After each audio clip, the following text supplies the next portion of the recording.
My name is Grace Trost, and Stockholm is the city that I was researching this semester. We are going to break it up into places for play, space for play, and no places for play, and we are going to start with places for play. Djurgården Island includes play options for everyone, including museums, a rose garden, a bay, and an amusement park. It especially represents a democratic place for play, considering it has options for just about every demographic out there.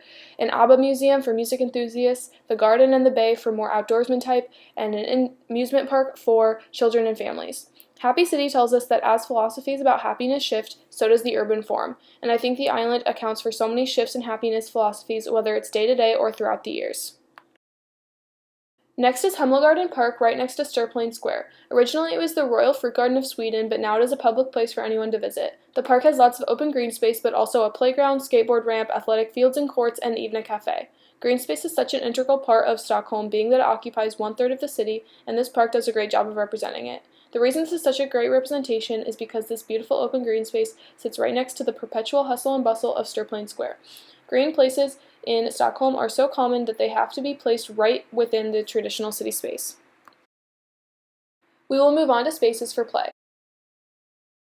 Stockholm Culture Festival is an annual week-long festival that Stockholm hosts. This is the festival of all festivals with hundreds of concerts, dance workshops, etc. One of the bigger stages at the festival is located in Sergels Torg Square, which was created as a public place with office buildings and shops surrounding it, and it is transformed into a festival grounds once a year, during which time the status quo of the space is broken. For example, in daily life, people are mainly found on the edge of the plaza near the shops, but during the festival, the highest concentration of people are in the center of the square. People, Place, and Space Readers states that habits will have to be conceived of as a result of forces in the organism and its life space, in the group and its setting. So the behavior of the people in a space will act based on their purpose of being in the space plus their surroundings. Next is the Iron Boy, the standalone statue in a church courtyard that is actually Sweden's smallest statue. The little boy is meant to be staring at the moon. Although small, the Iron Boy brings a sense of conviviality to the space. Conviviality is present when we can build or rebuild city spaces in ways that enable easy connections and more trust among both familiars and strangers, as Montgomery mentions. Iron Boy does exactly that. The community where Iron Boy lives interacts with him and with each other when they dress him up for holidays and throw coins on him to make wishes. Next, we'll move on to no places for play. The playability of Stockholm rests in its streets and the walkability.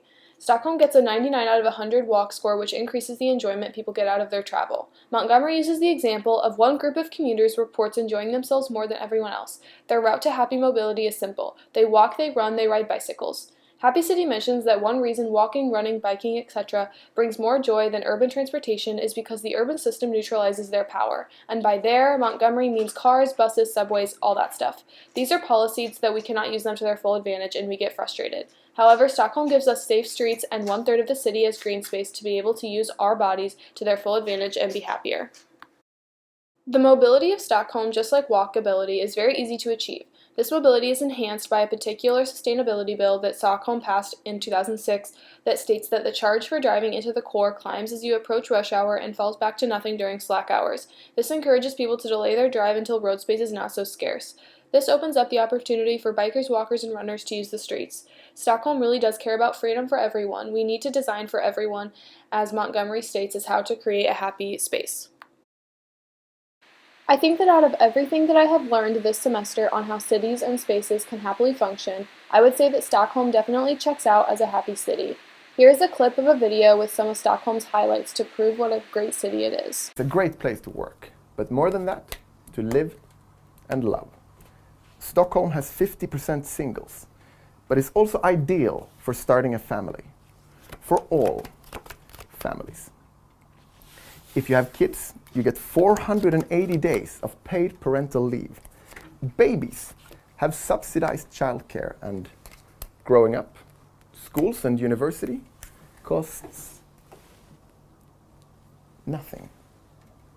And according to Global Age Watch, the quality of life for the elderly in Sweden is the highest in the world. Stockholm is Europe's fastest growing city.